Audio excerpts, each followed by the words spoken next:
بسم الله الرحمن الرحيم. إن الحمد لله نحمده ونستعينه ونستغفره ونعوذ بالله من شرور أنفسنا ومن سيئات أعمالنا. من يهده الله فلا مضل له ومن يضلله فلا هادي له، وأشهد أن لا إله إلا الله وحده لا شريك له، وأشهد أن محمدا عبده ورسوله. أما بعد، بسم اللہ الرحمن الرحیم. کفر و اسلام کی آویزش. اسلام اور کفر کی آویزش اور حق و باطل کا معرکہ تو ابتدائے افرینش سے ہی جاری ہے. حضرت آدم علیہ السلام کی تخلیق کے ساتھ قواعد خیر و شر میں آویزش شروع ہو گئی تھی، اور حضرت آدم علیہ السلام کے مقابلے میں ابلیس کھڑا ہو گیا تھا. قرآن بتاتا ہے کہ اس نے اللہ کے حکم سے اپنی بغاوت و سرتابی اور حضرت آدم علیہ السلام اور اولاد آدم کے خلاف اپنی معاندانہ مہم کا اعلان یوں کر دیا تھا: انا خیر منہ خلقتنی من نار وخلقتہ من طین. میں اس آدم سے بہتر ہوں، تو نے مجھے آگ سے بنایا ہے اور اس کی تخلیق مٹی سے کی ہے.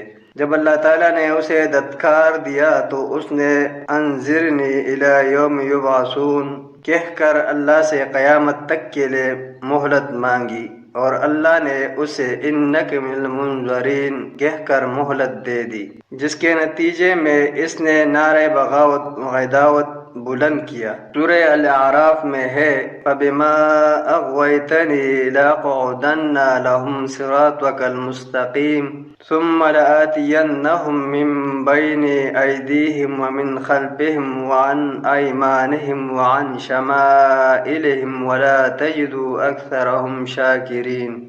اس نے کہا کہ اس آدم کی وجہ سے تو نے مجھے گمراہ کیا ہے، میں ضرور ان کے گمراہ کرنے کے لیے آپ کی سیدھی راہ پر بیٹھوں گا، پھر ان پر ان کے آگے سے اور ان کے پیچھے سے حملہ کروں گا، اور ان کی دائیں جانب سے اور بائیں جانب سے بھی حملہ اور ہوں گا. اس کے عداوت و بغاوت پر مبنی اعلان کے جواب میں اللہ تعالیٰ نے فرمایا تھا: اخرج منہا مذءوما مدحورا لمن تبعک منہم لأملأن جہنم منکم اجمعین. یہاں سے ذلیل و خوار ہو کر نکل جاؤ، جو شخص ان بنی آدم میں سے تیرا حکم مانے گا میں ضرور تم سب سے جہنم کو بھر دوں گا. جب حق حضرت نوح علیہ السلام کی شکل میں رونما ہوا تو باطل کنعان کے روپ میں سامنے آ کھڑا ہوا، اور پھر حق حضرت موسیٰ علیہ السلام کے رنگ میں ظاہر ہوا تو باطل فرعون کی صورت اختیار کر آیا. حق حضرت ابراہیم خلیل اللہ علیہ السلام کی صورت میں جلوہ گر ہوا تو باطل نمرود بن کر آ گیا. غرض تاریخ انسانی گواہ ہے کہ حق و باطل کی یہ آویزش عہد قدیم ہی سے چلی آ رہی ہے. بالآخر اللہ تعالیٰ نے اپنی آخری نبی حضرت محمد صلی اللہ علیہ وسلم کو مبعوث فرمایا، اور آپ صلی اللہ علیہ وسلم نے لوگوں کو اسلام کی طرف بلایا، دعوت توحید دی اور حق کو قبول کرنے کی تبلیغ شروع کی. تو باطل کا سب سے پہلا سراغنا نبی اکرم صلی اللہ علیہ وسلم کا چچا ابو لہب ثابت ہوا. اس نے آپ صلی اللہ علیہ وسلم کو برا بلا کہا اور بڑی اذیت دی، لیکن اس کا جو انجام ہوا وہ قدر تفصیل کے ساتھ ہم آگے چل کر نبی صلی اللہ علیہ وسلم کو گالی دینے، برا بلا کہنے اور توہین رسالت کا ارتکاب کرنے والوں کے انجام و سزا کے ضمن میں ذکر کریں گے انشاءاللہ. کفار کے عزائم. حق و باطل کے اس معرکے اور کفر و اسلام کی اس آویزش میں مسلمانوں کے خلاف کافروں کے عزائم کیا ہے؟ ان باتوں کا تذکرہ خود اللہ تعالیٰ نے اپنی کتاب مقدس میں جا بجا فرمایا ہے. نمبر 1، کافر مسلمانوں کے اتنے بدخواہ ہے کہ وہ چاہتے ہیں کہ اللہ تعالیٰ کی طرف سے مسلمانوں کو کوئی بلائی نہ ملے. چنانچہ ارشاد الہی ہے: ما يود الذين كفروا من أهل الكتاب ولا المشركين أن ينزل عليكم من خير من ربكم والله يختص برحمته من يشاء والله ذو الفضل العظيم. جو لوگ کافر ہیں، اہل کتاب یا مشرک، وہ اس بات کو پسند نہیں کرتے کہ تم پر تمہارے رب کی طرف سے خیر و برکت نازل ہو، اور اللہ تو جس کو چاہتا ہے اپنی رحمت کے ساتھ خاص کر لیتا ہے، اور اللہ بڑے فضل کا مالک ہے۔ نمبر 2، سورہ البقرہ میں اللہ تعالیٰ نے فرمایا ہے کہ وہ تم سے دین اسلام چھڑوانا چاہتے ہیں، چنانچہ ارشاد الہی ہے وَدَّ كَثِيرٌ مِّنْ أَهْلِ الْكِتَابِ لَوْ يَرُدُّونَكُمْ من بعد ایمانکم کفارا حسدا من عند انفسهم من بعد ما تبین لهم الحق فاعفوا واصفحوا حتى یأتی اللہ بامرہ ان اللہ علی کل شیء قدیر۔ اپنے نفوس کے حسد کی وجہ سے اہل کتاب میں سے اکثر لوگ یہ چاہتے ہیں کہ وہ تمہیں ایمان سے پھیر کر کفر کی طرف پلٹا لے جائے، جبکہ حق ان پر واضح ہو چکا ہے۔ نمبر 3، جب تک مسلمان اپنا دین نہیں چھوڑتے، کفار خصوصاً یہود و نصارہ مسلمانوں سے دشمنی کرتے رہیں گے، جیسا کہ سورہ البقرہ میں ارشاد باری تعالی ہے وَلَن تَرْضَ عَنْكَ الْيَهُودُ وَلَا النَّصَارَى حَتَّى تَتَّبِعَ مِلَّتَهُمْ قُلْ إِنَّ هُدَى اللَّهِ هُوَ الْهُدَى وَلَئِنِ اتَّبَعْتَ أَهْوَاءَهُمْ بَعْدَ الَّذِي جَاءَكَ مِنَ الْعِلْمِ مَا لَكَ مِنَ اللَّهِ مِنْ وَلِيٍّ وَلَا نَصِيرٍ۔ اور آپ سے نہ تو یہودی کبھی خوش ہوں گے اور نہ عیسائی، یہاں تک کہ آپ ان کے مذہب کی پیروی اختیار کر لیں۔ ان سے کہہ دے کہ اللہ کی ہدایت یعنی دین اسلام ہی ہدایت ہے، اور اے پیغمبر اگر آپ اپنے پاس علم یعنی وحی الہی کے آ جانے پر بھی ان کی خواہش پر چلیں گے تو آپ کو اللہ کے عذاب سے بچانے والا نہ کوئی دوست ہوگا نہ کوئی مددگار۔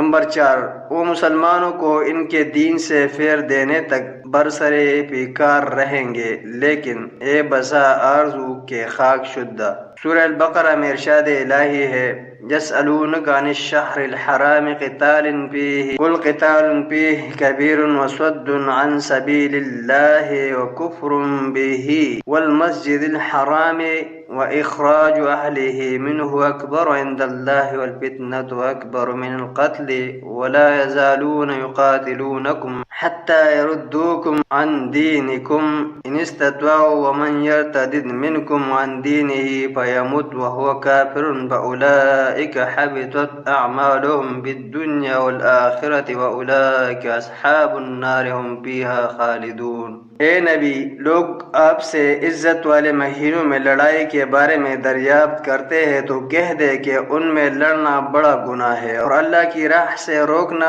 اور اس سے کفر کرنا، اور مسجد حرام یعنی خانہ کعبہ میں جانے سے منع کرنا، اور اہل مسجد کو اس میں سے نکال دینا جو یہ کفار کرتے ہیں، اللہ کے نزدیک اس سے بھی زیادہ گناہ ہے، اور فتنہ انگیزی خون ریزی سے بھی بڑھ کر ہے، اور یہ لوگ ہمیشہ آپ سے لڑتے رہیں گے یہاں تک کہ اگر طاقت رکھے تو آپ کو آپ کے دین سے پھیر دے۔ اور جو کوئی تم میں سے اپنے دین سے پھیر کر کافر ہو جائے گا اور کافر ہی مرے گا تو ایسے لوگوں کے اعمال دنیا اور آخرت دونوں میں برباد ہو جائیں گے، اور یہی لوگ دوزخ میں جانے والے ہیں جس میں ہمیشہ رہیں گے۔ نمبر 5، کفار کے عزائم میں سے یہ بھی ہے کہ وہ مسلمانوں کو دین اسلام سے ہٹا کر نادینیت اور گمراہی کی راہ پر لانا چاہتے ہیں۔ اس بات کا پتہ دیتے ہوئے سورہ آل عمران میں اللہ تعالیٰ نے فرمایا ہے وَدَّت طَّائِفَةٌ مِّنْ أَهْلِ الْكِتَابِ لَوْ يُضِلُّونَكُمْ وَمَا يُضِلُّونَ إِلَّا أَنفُسَهُمْ وَمَا يَشْعُرُونَ۔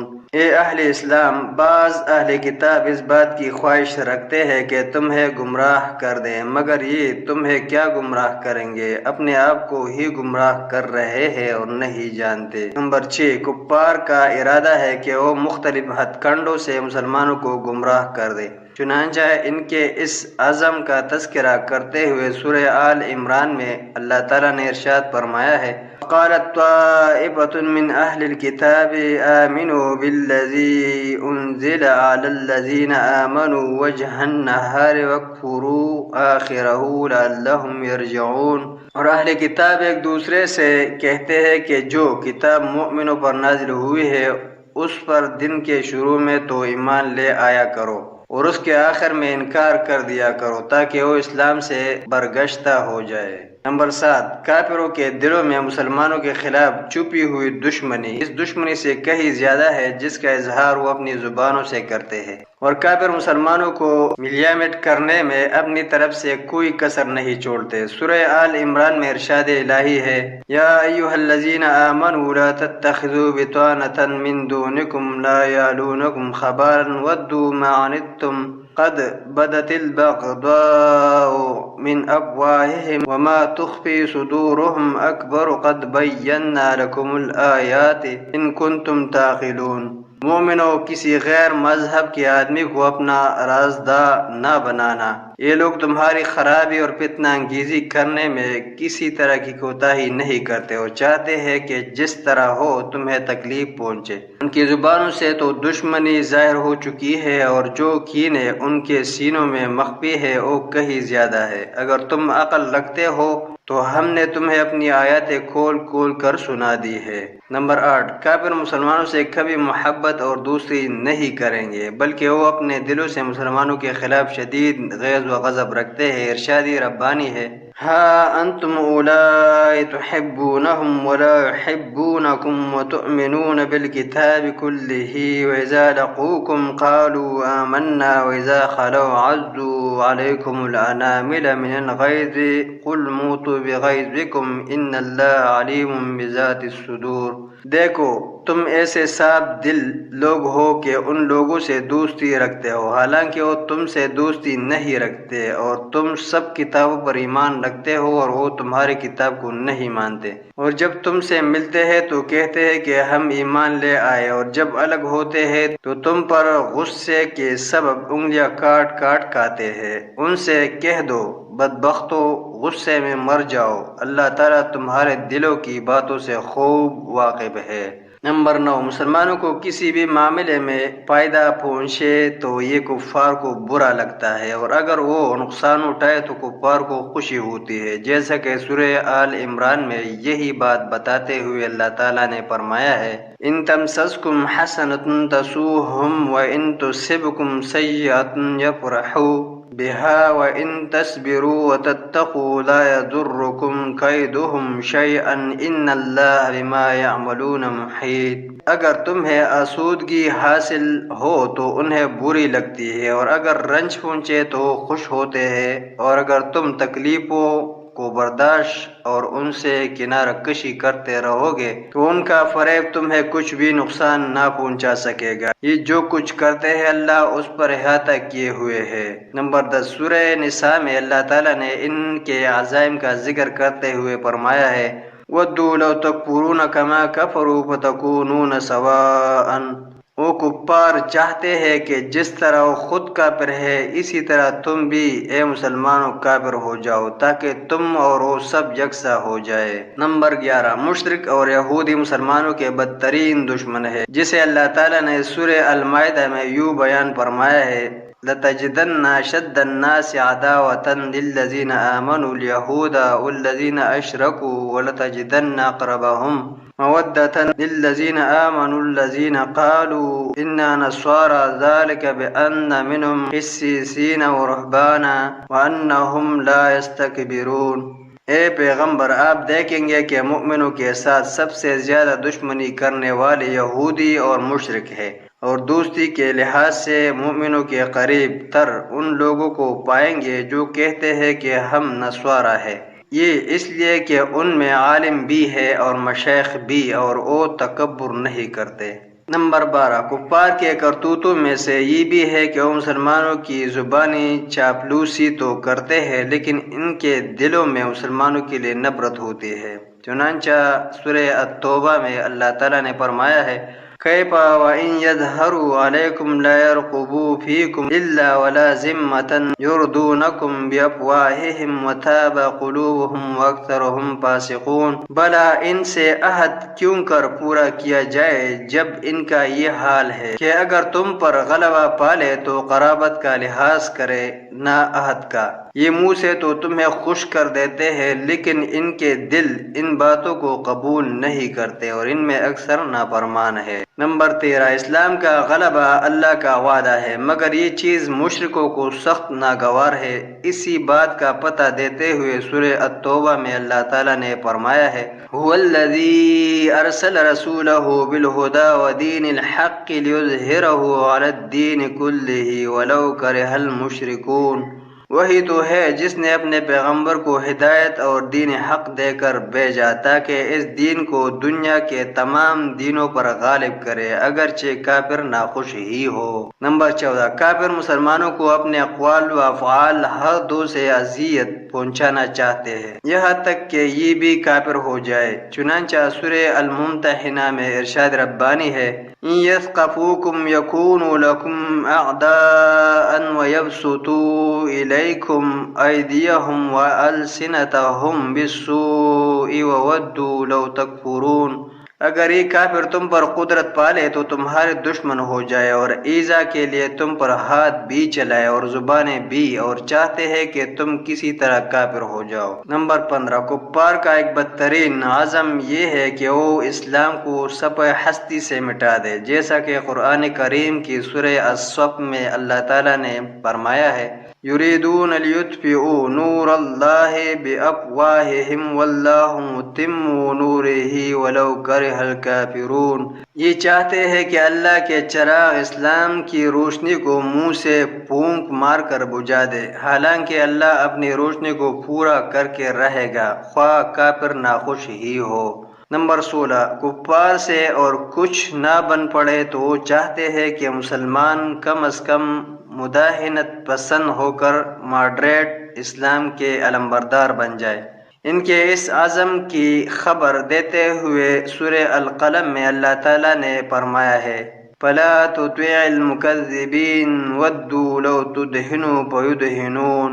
آپ جھٹلانے والوں کا کہا نہ ماننا، یہ لوگ چاہتے ہیں کہ آپ نرمی اختیار کریں تو یہ بھی نرم ہو جائے۔